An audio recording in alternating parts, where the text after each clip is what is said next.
Olá, amigos, amigas. Olá, Jacobson, como você está? Olá, minha amiga.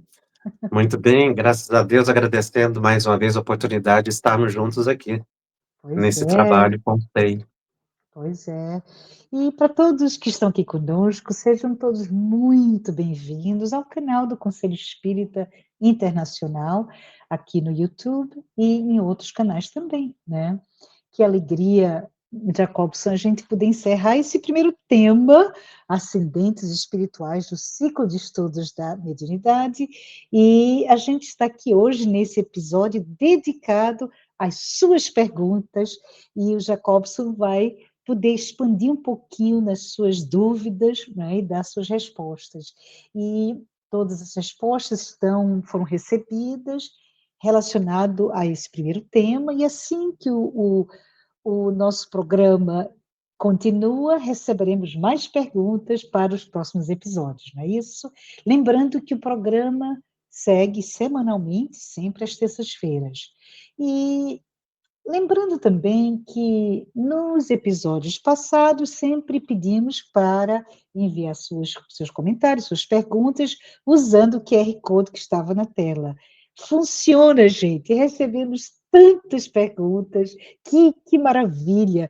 E não só além daquelas que vieram pelo QR Code, mas também suas perguntas através do chat do canal. E elas foram organizadas por temas e o propósito nosso, né, Jacobson, é responder sobre todos os temas, todos os assuntos. E queria agradecer profundamente a ti, Jacobson, pela tua disponibilidade hoje. Bom, agradecendo participação e só falando que essas perguntas, mais uma vez, elas foram agrupadas e serão respondidas hoje nesse programa, e que esse programa nosso está sendo transmitido pelo TVC, sob a responsabilidade da área de estudo e prática da mediunidade, como sempre, com apoio de todos os países que constituem o Conselho Espírita Internacional. Vamos começar, Jacobson? Com todo prazer. Então, vamos lá. Sobre essa área, tem várias perguntas dessas questões de fundamentos doutrinários. Então, uma das perguntas que recebemos foi: Jacobson, a mediunidade tem base doutrinária sistematizada? Márcia, tem. Kardec trabalhou exatamente nisso. Uhum. Ele buscou analisar o fenômeno mediúnico, ele buscou comparar os fenômenos que ele observava, classificou e extraiu daí leis e princípios. Então, ele trata a mediunidade como um fenômeno científico natural, e não como um fenômeno religioso ou místico, mas racional e metodológico. Então, nós vamos observar que, com o trabalho de Allan Kardec, surgiram aí duas obras fundamentais, que foi o Livro dos Espíritos e o Livro dos Médiuns, inicialmente. Então, ele organiza o estudo da mediunidade, conceituando a mediunidade, classificando médiuns e mediunidades, a natureza das comunicações, o risco da prática mediúnica indiscriminada, as mistificações, e também a estrutura de orientação para as reuniões mediúnicas. Então, no Espiritismo, o estudo da mediunidade tem um corpo estruturado, é um ramo que surge específico dentro do conhecimento espírita, desenvolvido na segunda parte de O Livro dos Médiuns, desculpe, segunda parte de O Livro dos Espíritos, e desdobrada essa segunda parte do Livro dos Espíritos no Livro dos Médiuns, em que ele coloca toda a organização, toda a base doutrinária que ele identificou nessa sua pesquisa na análise da observação dos fenômenos. Expandindo, foi outra pergunta, mas expandindo nisso, como especificamente Kardec construiu uma epistemologia para legitimizar a mediunidade? Entendendo a epistemologia como a análise, né, a observação de como o conhecimento é produzido, validado e justificado, o estudo disso, nós vamos ver que Kardec, ele utilizou um método científico do século XIX, tendo uma postura eminentemente investigativa. Então, ele estudou os fenômenos mediúnicos e estabeleceu princípios que puderam dar legitimar ou legitimidade ao conhecimento da mediunidade, que nós vamos citar, assim, brevemente, nesse estudo preliminar que estamos fazendo, mas nós vamos notar o seguinte: Kardec teve uma observação sistemática dos fenômenos. Ele iniciou analisando fenômenos mediúnicos repetidos em diversos lugares, buscando a sua regularidade, o método comparativo das comunicações. Então, ele buscava comparar mensagens mediúnicas recebidas por médiuns diferentes, em grupos mediúnicos diferentes. Kardec chegou a pesquisar, a trabalhar com cerca de 1.000 grupos mediúnicos espalhados em todo o mundo, para fazer exatamente uma análise sistemática e organizada e comparativa das comunicações mediúnicas e da informação que se recebia da dimensão espiritual. Com isso, ele estabeleceu uma regra, não é, ou um princípio fundamental no espiritismo, que é o controle universal do ensino dos espíritos, a partir dessa comparação que ele fez.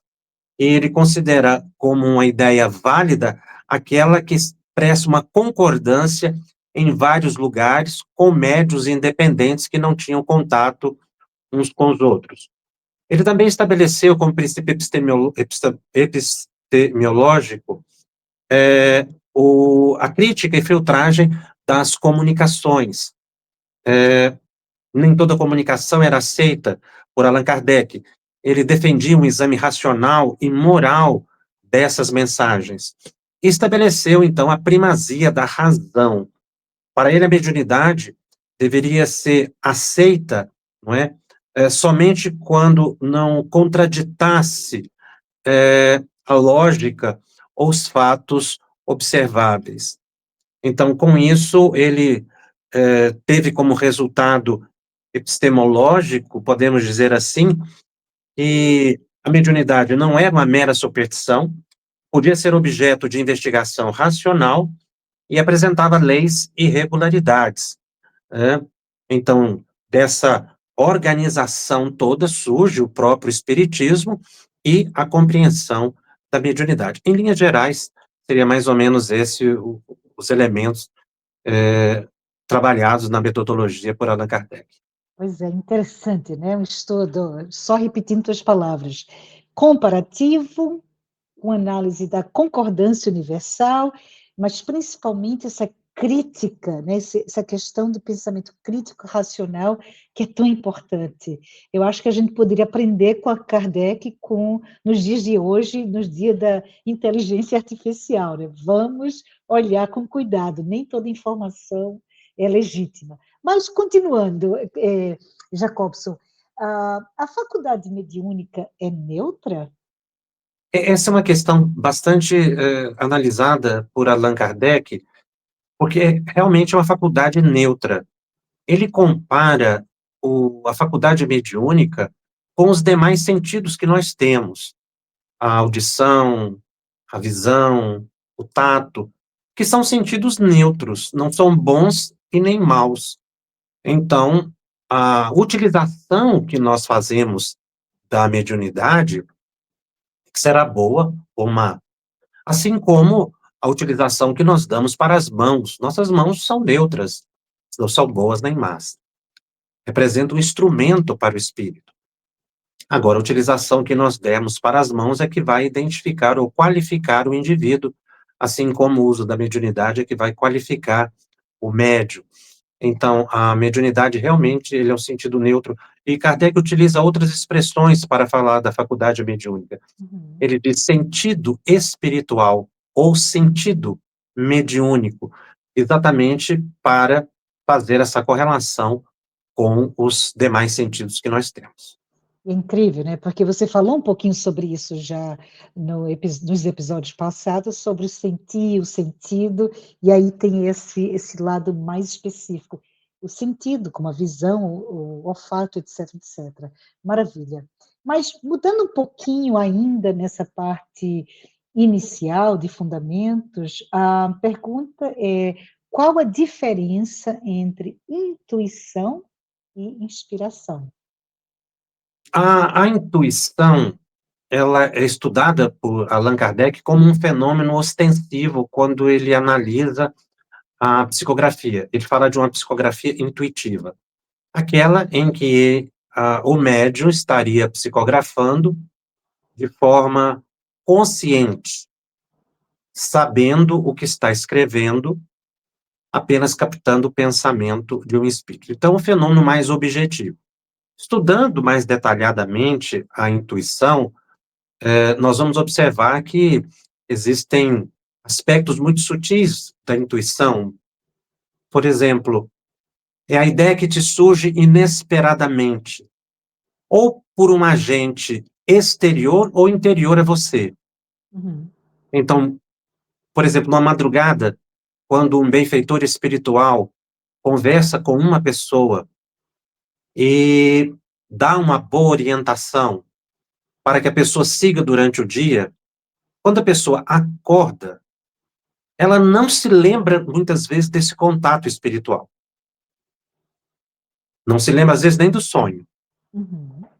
Então, no decorrer do dia, quando surge exatamente aquele momento em que a orientação do benfeitor espiritual se torna necessária, vem aquele impulso interior para fazer ou falar algo.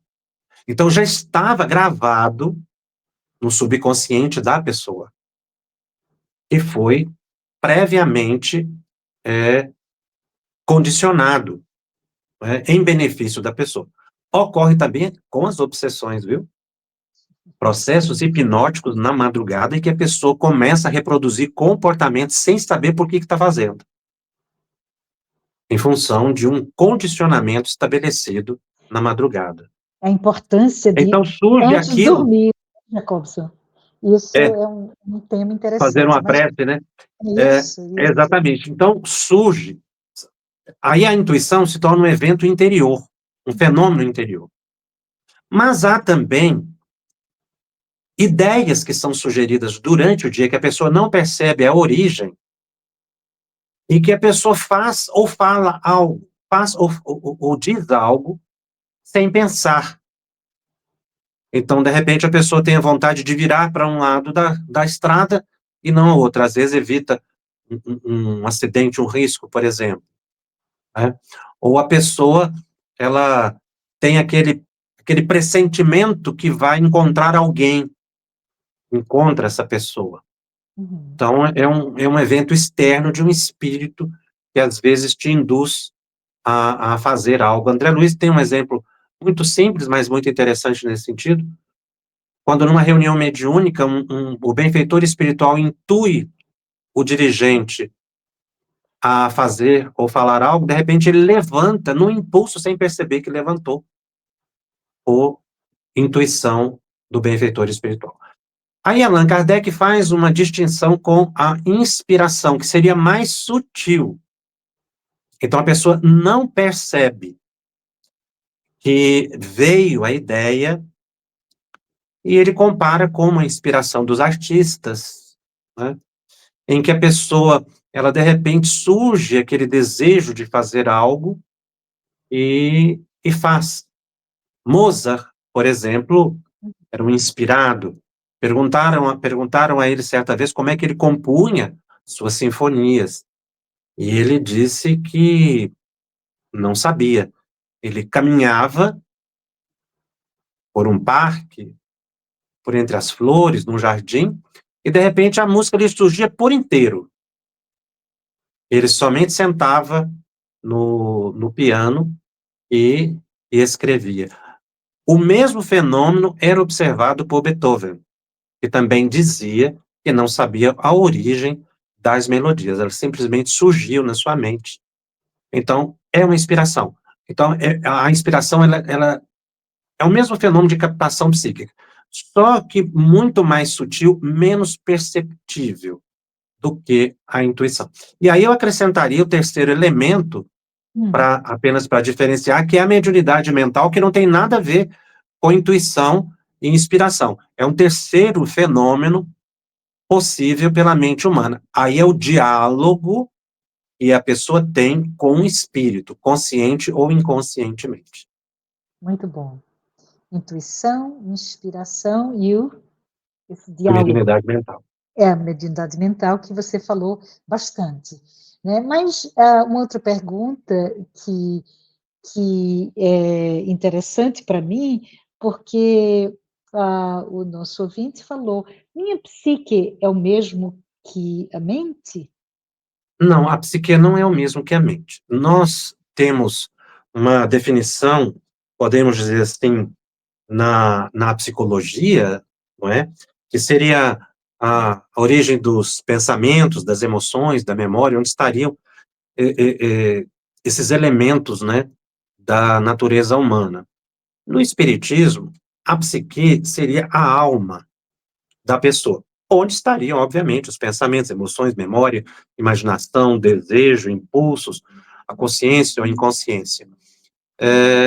Então, a psique seria a própria alma da pessoa. A mente seria a exteriorização da psique. Então, a mente fluiria, seria um produto da psique, e não propriamente a psique. São elementos diferentes. Imagino. E é diferente para a gente no uso comum, né? É a alma, isso, é a mente, mas é interessante o A que gente você falou. faz assim, quase que como sinônimo, mas não é. Porque a psique é a estrutura total da vida psicológica do indivíduo. Já a mente seriam as funções mentais conscientes ou cognitivas. É, muito bom. Então, a mente Bom, é uma parte da psique. vamos encerrar com uma última pergunta antes de começar a próxima categoria, né? E a pergunta seria, Jacobson, qual a importância do estudo da codificação e da psicologia para o médium? Na verdade, o estudo da mediunidade no viés espírita, ele desmistifica a mediunidade. Ele Kardec coloca, não é, a partir da orientação dos benfeitores espirituais, e a mediunidade, ela compõe a natureza humana. Então, ele analisa o fenômeno mediúnico como um fenômeno decorrente da mente humana em contato com outras mentes. Então, o nosso pensamento em contato com outros pensamentos, não é, pode produzir o fenômeno mediúnico, seja através do transe objetivo, uma psicografia, uma psicofonia, ou mais sutil, como eu mencionei agora há pouco, a intuição e a inspiração. Então, o estudo da mediunidade, ele permite a própria compreensão da natureza humana, da psique, da mente, do pensamento, como o resultado, né, da mente, aquilo que se exterioriza. Então, o estudo, ele nos dá lucidez para o exercício mediúnico, que não se restringe à reunião mediúnica, mas é um contato permanente e contínuo com a dimensão espiritual. Então, o estudo da mediunidade, na verdade, é um estudo do ser humano, de uma dimensão do ser humano, que a psicologia, a filosofia, a medicina ainda não alcançou Uhum, como um fenômeno psíquico, né? Como um sentido humano à mediunidade. Então, existem outras consequências mais práticas em termos de fenômeno mediúnico, por exemplo, ele te dá condição de interpretar o pensamento dos espíritos, o estudo da mediunidade, ele eleva a sua possibilidade de contato com espíritos de variadas condições, Uhum. mas, na essência, o estudo permite que se identifique a mediunidade como um sentido natural do ser humano, e aí deve ser exercido e compreendido. Então, nós não podemos estudar a mediunidade tentando enxergar fenômeno mediúnico, mas enxergar a mediunidade como oportunidade de autoconhecimento. Porque a gente vai se conhecer. Ou seja, aquilo que nos chega à mente, os nossos impulsos, os nossos sentimentos, que muitas vezes representam uma mistura, uma mescla entre pensamentos nossos e que nos são sugeridos. E nós não temos um pensamento puro, muitas vezes, somente nosso, mas a gente capta pensamentos também. Nós somos condicionados, muitas vezes, por espíritos, como eu mencionei agora, falando da intuição. Então, a estudo da mediunidade nos dá uma melhor percepção daquilo que nós somos, nos dá uma melhor consciência da realidade na qual estamos inseridos. Um exemplo muito básico é a questão 459 de O Livro dos Espíritos, quando Kardec pergunta se os espíritos nos influenciam. Eles dizem que mais do que imaginamos, são eles que nos dirigem. O comum são eles nos dirigirem. Ora, é crucial para a saúde humana, para a evolução humana, entender o alcance dessa questão, que não é muito simples. Para a gente entender a questão 459 de O Livro dos Espíritos, na sua profundidade, nós temos que estudar o Livro dos Médiuns inteiro, para a gente perceber os diversos níveis de influência, que não se restringe apenas à obsessão, mas à produção do fenômeno, Isso. à alteração de humor, comportamento, decorre muitas vezes de influência. Por isso que a compreensão do estudo da mediunidade está ligada ao entendimento da natureza humana. E realmente o estudo aí da psicologia, não é, vai nos deixar mais seguros para a compreensão da própria mente humana, daquilo que nós sentimos, como reagimos, a consciência, o que ela representa realmente dentro do contexto evolutivo. Então, a psicologia vai ajudar a nossa compreensão sobre os nossos conteúdos emocionais. Veja aí o grande trabalho trazido por Joana de Ângeles, através de Divaldo Pereira Franco, a chamada série psicológica, que nada mais é do que um estudo aprofundado das consequências, não é, do ato de agir, reagir, existir, que esse benfeitor espiritual, essa benfeitora espiritual traz para a compreensão da própria, do próprio cerne, né, do ser humano. Então, o estudo desses dois elementos, da mediunidade e da compreensão psicológica, nos dá uma melhor entendimento da dimensão humana e da realidade na qual estamos situados. Ou seja, é fundamental, não é, Jacobson? É É. fundamental, no mínimo, nos protege contra mistificações diversas, mas, no máximo, nos faz levar a um amadurecimento espiritual e psicológico. Né? Muito bom.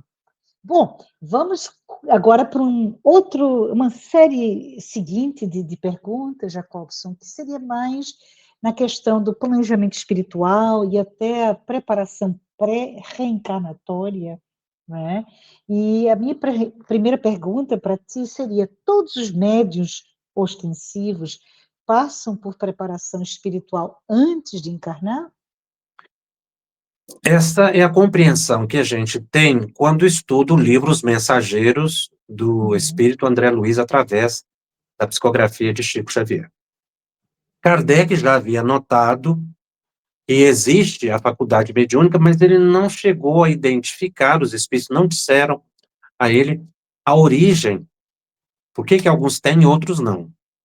Estudando essa obra, Os Mensageiros, a gente vai ver que a ostensividade depende de um preparo antes de encarnar. Então, não há possibilidade, segundo a gente consegue compreender na pesquisa sobre o assunto, de uma pessoa ter uma mediunidade ostensiva sem ter tido um preparo. O próprio Kardec menciona algo muito interessante nesse sentido. Ele diz assim, que uma pessoa que não detenha a faculdade ostensiva, ela não vai desenvolver a mediunidade, por mais que ela queira. hum, Significando que uma pessoa que tenha uma mediunidade ostensiva, há algo mais nessa pessoa. Porque os outros, por mais que se esforcem, não vão desenvolver. Então, a pessoa que não tem mediunidade ostensiva, por mais que ela tente o exercício da mediunidade, ela não vai desenvolver. Por que que ela não vai desenvolver? Olha, se fosse um fenômeno desenvolvível depois de encarnado, ou que surgisse depois de encarnado, qualquer pessoa poderia desenvolver a mediunidade, mas isso não acontece. Só naqueles que têm a aptidão originária, decorrente do preparo espiritual. maravilha. Aí, uma outra pergunta interessante, né, que a gente já poder deduzir, mas é interessante. Apenas espíritas são então preparados? Jamais. A mediunidade não é do espiritismo. O espiritismo não Aham, criou a mediunidade. aham. Mediunidade é de todos os tempos. A mediunidade é que levou o homem a sair das cavernas, pela intuição, que é o fenômeno mediúnico originário, primordial, primitivo no ser humano. A ideia do fogo, né, da roda, quer dizer, fenômenos ali que surgiram, não se sabe a origem, por intuição, representaram a assistência espiritual à humanidade. Então, a Maravilha. mediunidade é de todos, Isso. da natureza Maravilha. humana, não é uma qualidade de espírito. E não temos médiuns ostensivos somente no espiritismo. Nós vamos ver em outras religiões ocidentais e orientais médiuns ostensivos. As, aqueles que atuam nas religiões de matriz africana, mas também nós vemos nos monges tibetanos o Uhum. exercício da mediunidade ostensiva, na Índia, os faquires, no exercício da mediunidade ostensiva, e assim, em todas as culturas, nós vamos ver a mediunidade perfeitamente exercida, porque a mediunidade ostensiva, ela é um patrimônio do espírito em benefício da humanidade, portanto, não estaria restrita ao espiritismo. Ah, que maravilha. Bom, a gente recebeu uma pergunta que, para mim é até um pouco difícil falar, porque, existe um julgamento nela, mas vou falar como recebemos. Médiuns do mal também receberam preparação? Ninguém reencarnou para ser médium do mal, Uhum. não é? A pessoa que pode fazer o mau uso da faculdade mediúnica. Todos os médiuns ostensivos, espíritas ou não, reencarnaram para o bem da humanidade e o seu próprio progresso. André Luiz coloca um viés muito interessante, dizendo que todo médium reencarna nessa condição ostensivo para se tornar uma carta viva do Evangelho de Jesus perante a humanidade. Agora, depois que a pessoa reencarna, ela pode desviar, não é? Por influências desta encarnação ou de vidas passadas. Mas não existe ninguém que tenha reencarnado para ser médium do mal. todos nós reencarnamos para fazer o bem, sendo médios ostensivos ou não. Ah, que bonita a tua explicação. E tem uma outra pergunta interessante aqui, é possível receber auxílio ou ajustes mediúnicos após já estar encarnados? Essa questão ela é muito interessante e me faz recordar uma passagem da vida de Chico Xavier. Hum, A certa altura, ele tinha publicado 30 livros. E Emmanuel apareceu para ele e disse: Você tinha o compromisso de publicar 30 livros. aham, Mas, como seu trabalho vem dando resultado, então nós vamos trabalhar agora com você numa produção permanente dessas obras. Chegou um ponto em que Chico foi desapropriado do corpo físico, ele menciona isso, para trabalhar aham, integralmente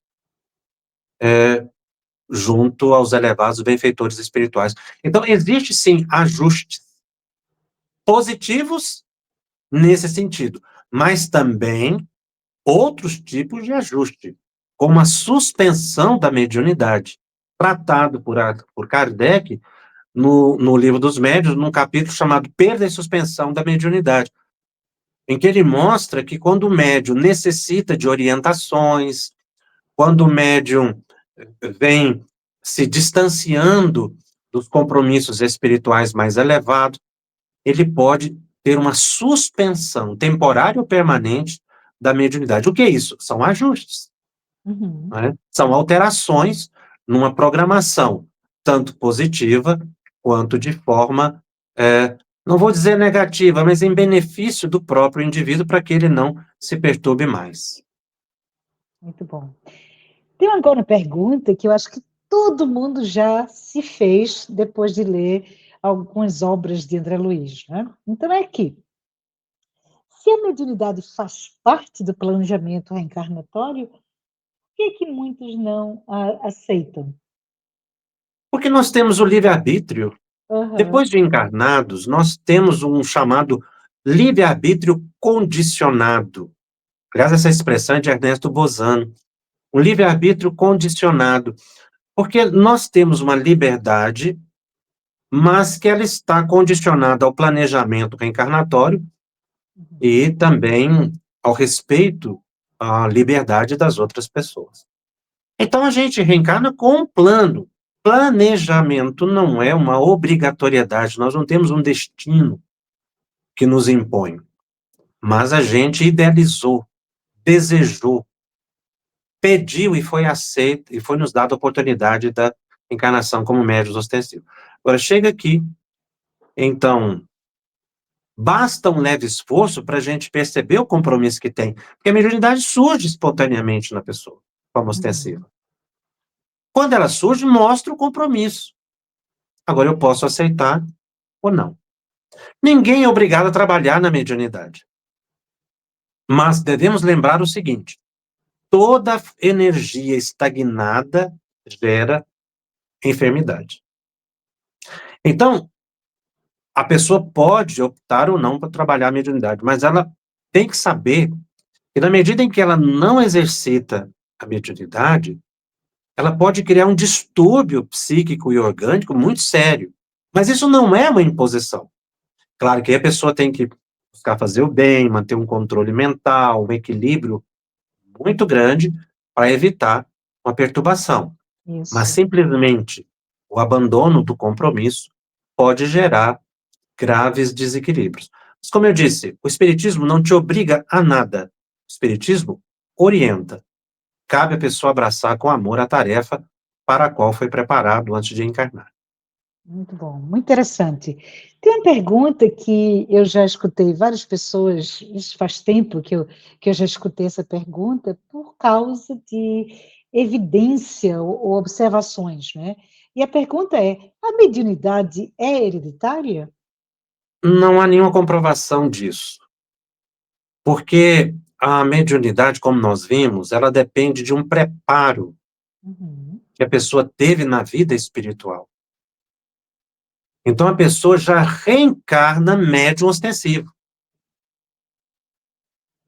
Nós todos já reencarnamos como médiuns naturais, sem o Aham. saber. Então, não depende da genética essa condição mediúnica, porque houve o preparo no perispírito antes de encarnar.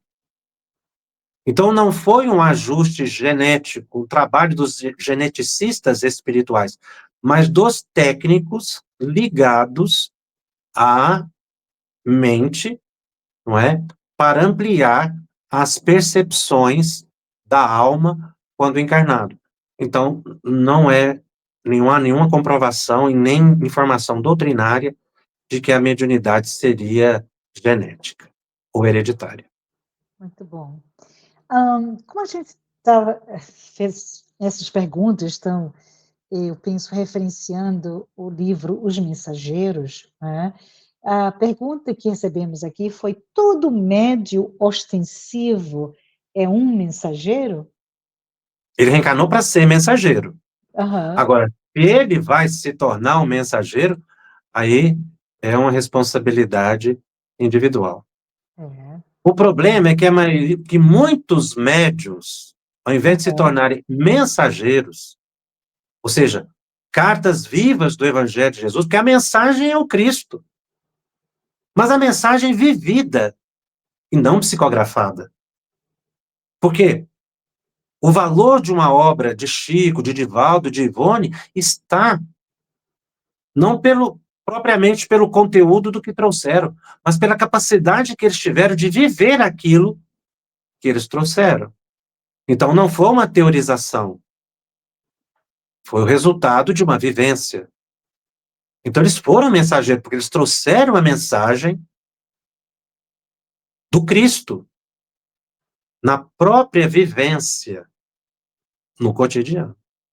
Cartas vivas. Quando o André Luiz fala carta viva, ele está mostrando exatamente que é a vivência da pessoa, e não papel. Né? muito Mas importante. muitos de nós, ao invés de se tornar mensageiro, vira mero correio, né? Que E a sejamos grande preocupação conteúdo, né? Isso. de trazer informação do mundo espiritual e dar-lhe mensagem, mensagem, mensagem, mensagem, É, e a pessoa não tem nenhum compromisso com aquilo. Esquecido do que diz Kardec.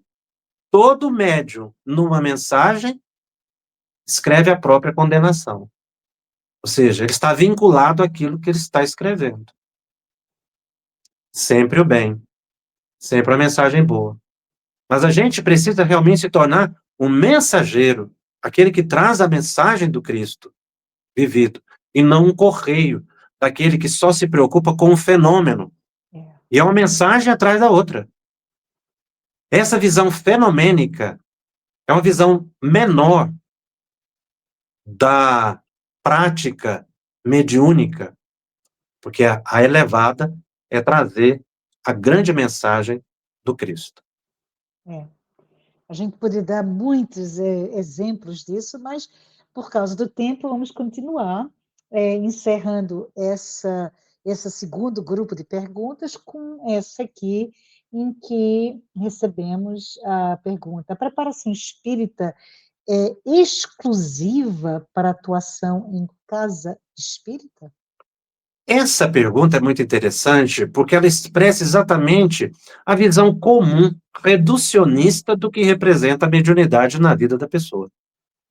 Em que o indivíduo acredita que o seu compromisso é, de uma vez por semana, 1 hora e meia, estar ali à disposição dos espíritos. Saiu, acabou, não tem compromisso. Então, essa é uma visão menor, é uma forma de apequenar a função da mediunidade na vida da pessoa.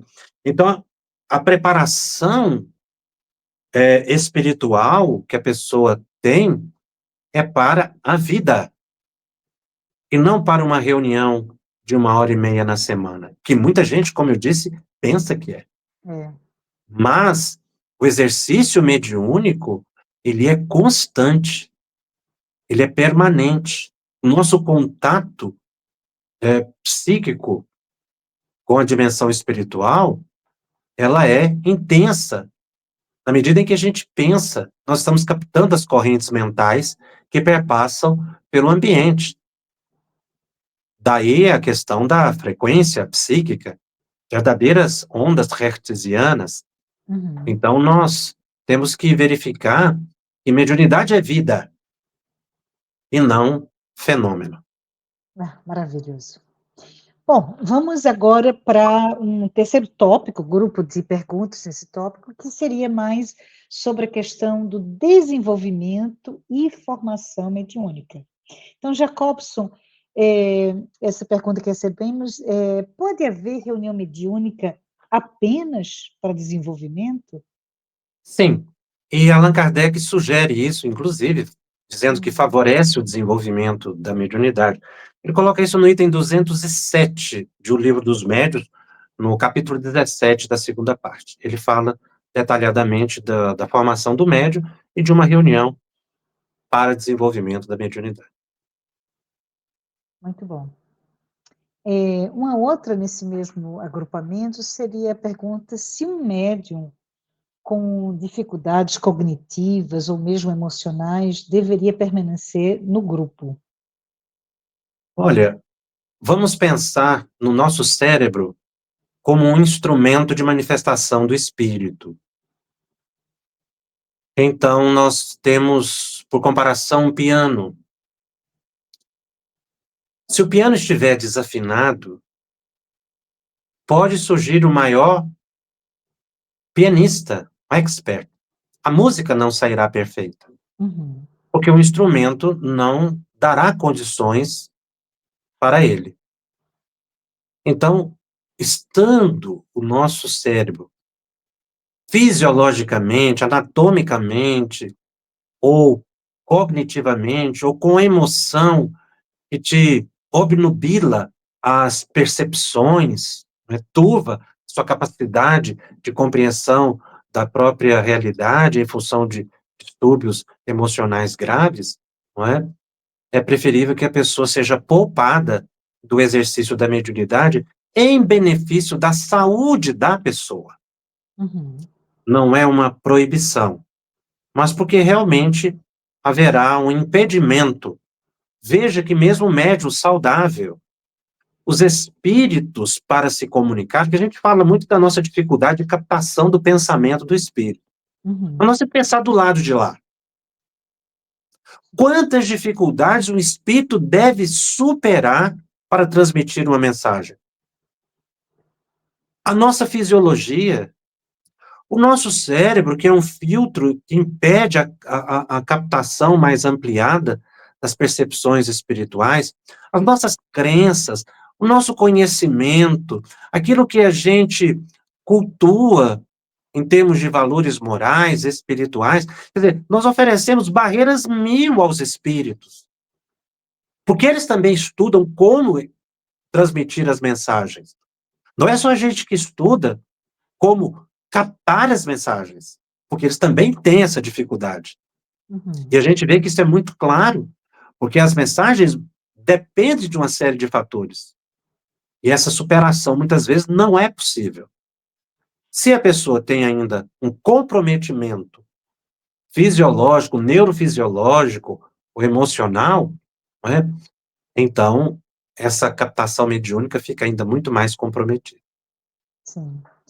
E, né, agora indo para a questão não mais do membro de um grupo mediúnico, mas a pergunta é como agir se um dirigente estiver em estado obsessivo?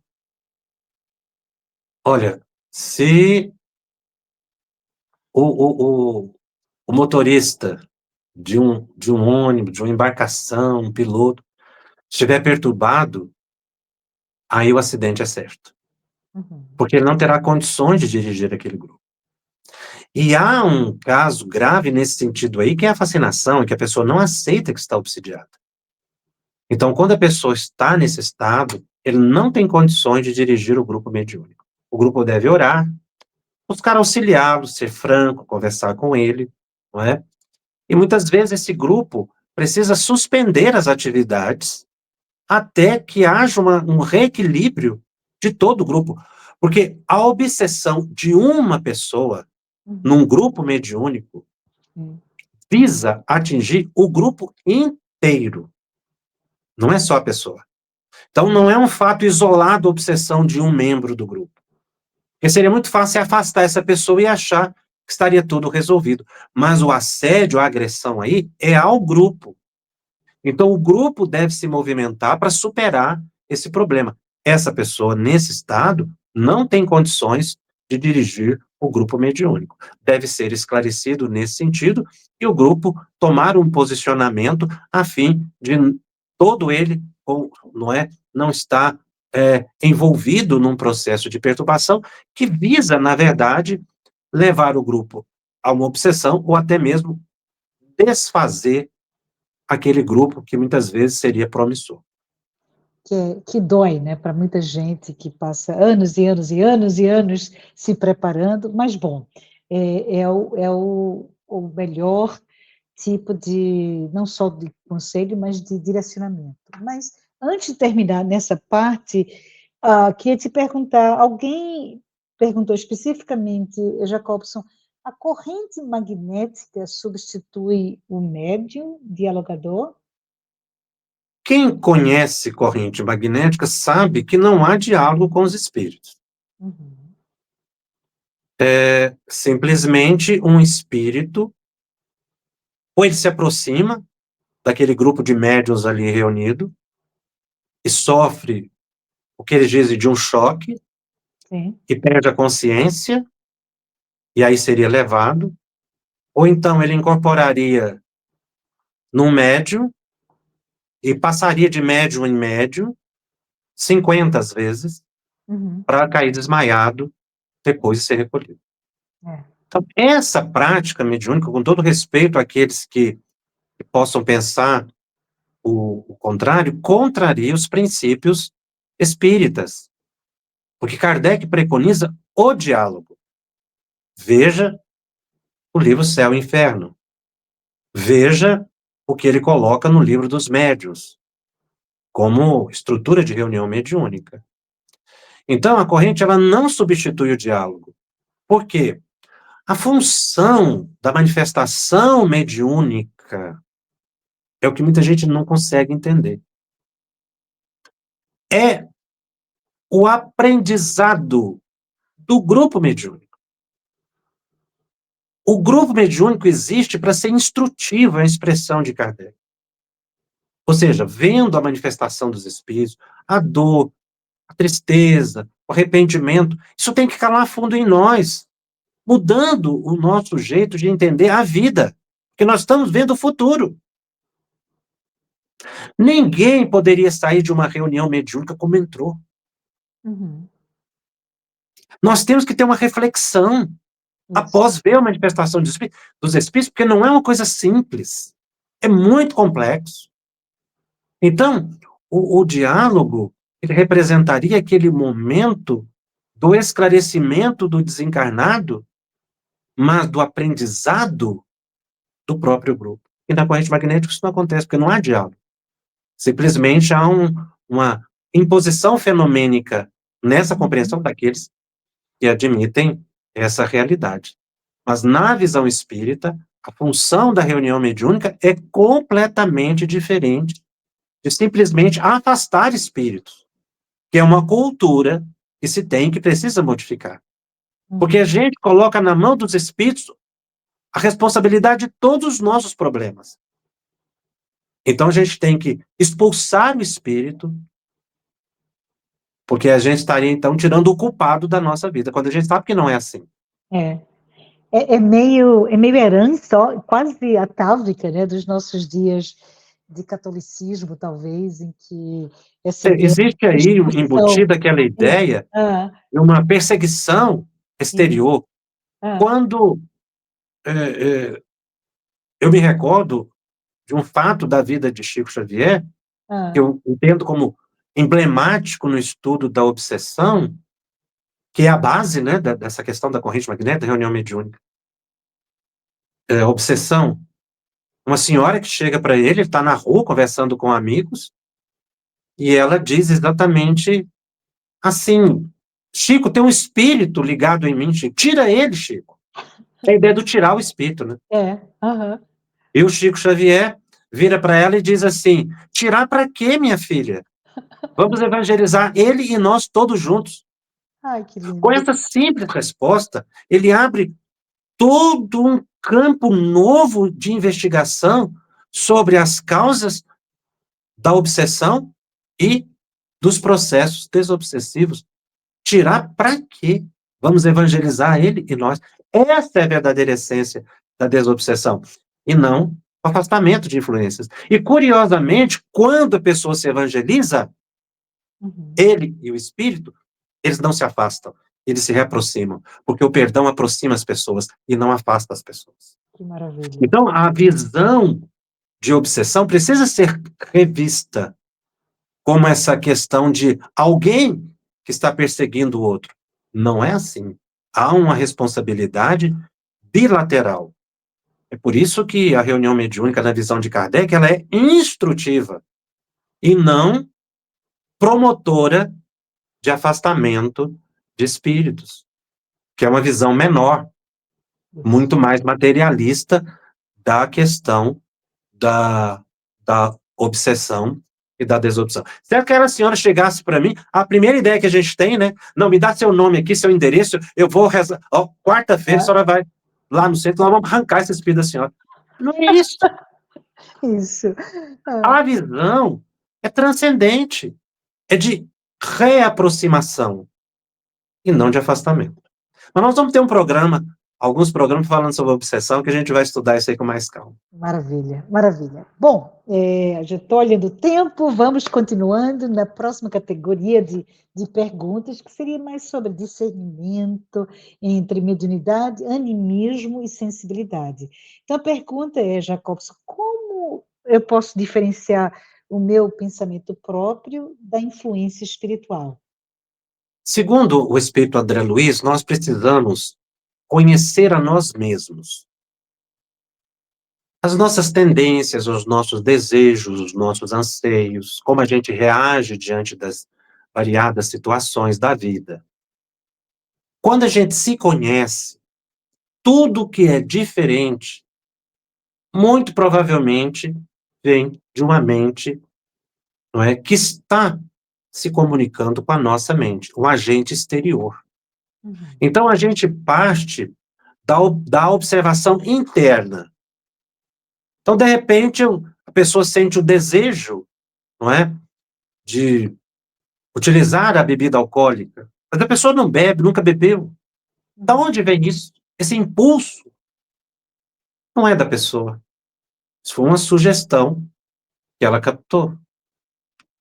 Agora, muitas vezes não dá para perceber se há uma identidade entre a transmissão psíquica das emoções, dos desejos, se há uma identidade com a pessoa, com aquilo que ele gosta. Aí você não diferencia. Então é preciso ter um diferencial. Por isso que a gente precisa buscar muito a transformação moral, renovação de pensamento, porque aí você consegue ver com mais facilidade. Então, o impulso para fazer o bem. Tem gente que faz o bem naturalmente, ele vai ser sempre inspirado por um bom espírito, Hum. né? Então, muitas vezes ele não vai diferenciar, porque faz parte da sua natureza fazer o bem. Mas às vezes a gente não faz o bem. E vem a ideia, perdoa fulano de tal. Deus, melhor que ideia mais perturbadora. Me mandando perdoar. Vou perdoar nunca. Então veja que há um antagonismo. Aí você vê claramente que aquela ideia do perdão não foi da pessoa, né? Mas a Isso. gente deve acolher sempre as boas ideias. Maravilha, maravilha, para todos nós. Bom, encerrando esse grupo com uma pergunta interessante para mim, né? A alta sensibilidade neurofisiológica poderia ser confundida com mediunidade? O que é que você acha? Ah, na verdade, o médium, Hã. ele é hipersensível. Se ele não tiver sensibilidade aguçada, ele não vai perceber com facilidade a dimensão espiritual, porque faz parte do processo mediúnico Uhum. você ter uma sensibilidade mais acentuada a assuntos, lugares, pessoas.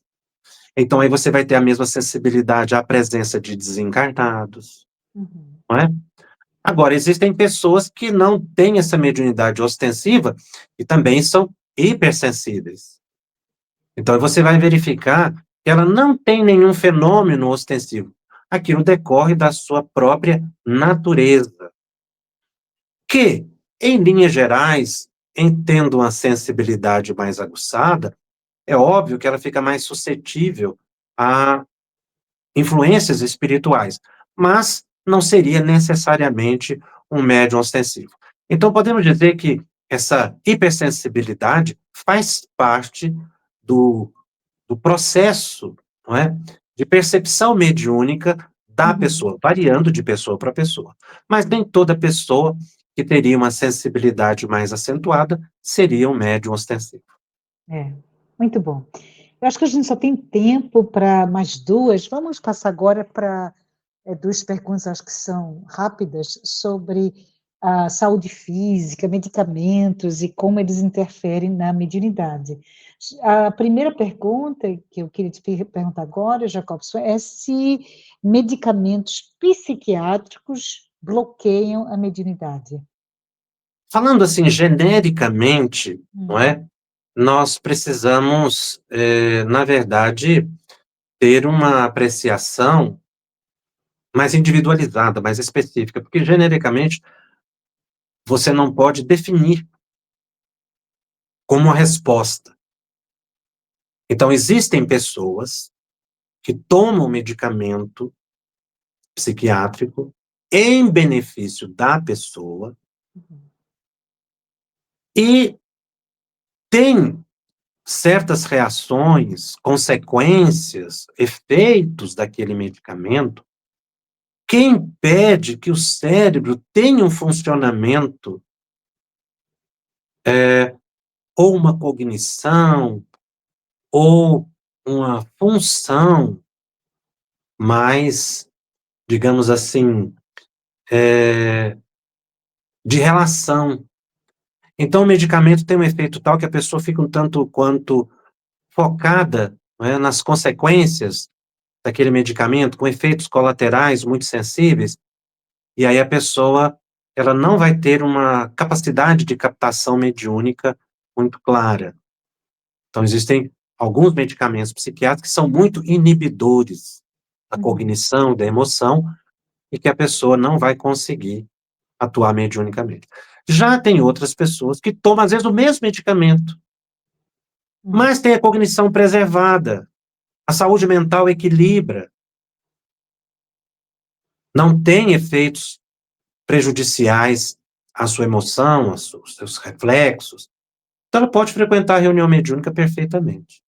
É claro que existem enfermidades ou transtornos, não é, mentais que fragilizariam a pessoa naturalmente e que a pessoa deve evitar, não é? Estados de depressão muito profundos, a, os transtornos trazidos pela esquizofrenia, Uhum. dentro das suas diversas manifestações. Então, às vezes, em benefício da pessoa, ela Isso. precisaria ser poupada de frequentar uma reunião mediúnica para evitar piorar o seu estado emocional. Eu acho que, É. especificando, fica mais claro, mais fácil de entender. Isso, eu só queria a gente chegou no horário, mas, dizer para todo mundo que recebemos várias perguntas a mais, mas eu acho que, no total, a gente pôde, responder a maioria delas nas suas categorias, não é isso, Jacobson? E então queria só agradecer a todos que estão aqui Eu conosco. só queria fechar Oi, uma questão, por Márcia, favor, que nós perdão. falamos da questão psiquiátrica, mas Sim. existem enfermidades também outras que Uhum. inibiriam a pessoa de frequentar uma reunião mediúnica para evitar o comprometimento da saúde. Por exemplo, arritmias cardíacas, Isso. uma pressão arterial que esteja descompensada, que a pessoa não tenha condições. Uma pessoa com arritmia, por exemplo, um transe psicofônico, que causa uma aceleração do batimento cardíaco naturalmente, pode entrar num quadro de arritmia séria, a pessoa não deve participar. Como também, pessoa que estiver com a pressão arterial, com diabetes, enfim, quando a pessoa está enferma, é momento de tratar a saúde. É, São causas, não é, fatores que justificam a ausência na reunião mediúnica. Uma simples gripe. Pessoa gripada não deve ir para a reunião mediúnica, para uhum, evitar uma contaminação. Então, questão de observar essa questão de saúde e condições da prática mediúnica saudável. muito bom, muito Desculpa bom. só para completar a ideia anterior. Isso, não, muito, muito bom. E para mim, Jacobson, essas suas respostas, ela, né, enriqueceram o tópico que você já tinha passado, os tópicos, né, dentro desse tema primeiro, e para mim, a mensagem maior é: não vamos nos reduzir a uma interpretação pequena do que é a mediunidade, né? Vamos ampliar nossa visão. Mas, bom, todo mundo, próxima semana a gente retorna o estudo com o tema Êxitos e Fracassos na Mediunidade, toda terça-feira, no mesmo horário, e pedimos sinceramente que vocês compartilhem esse programa com seus grupos de estudos, com sua casa espírita, com seus amigos, e queria só agradecer a todos pela presença e a Jacobson pelo seu carinho e pelos seus esclarecimentos, e que Jesus nos inspire sempre. Até a próxima semana, todos.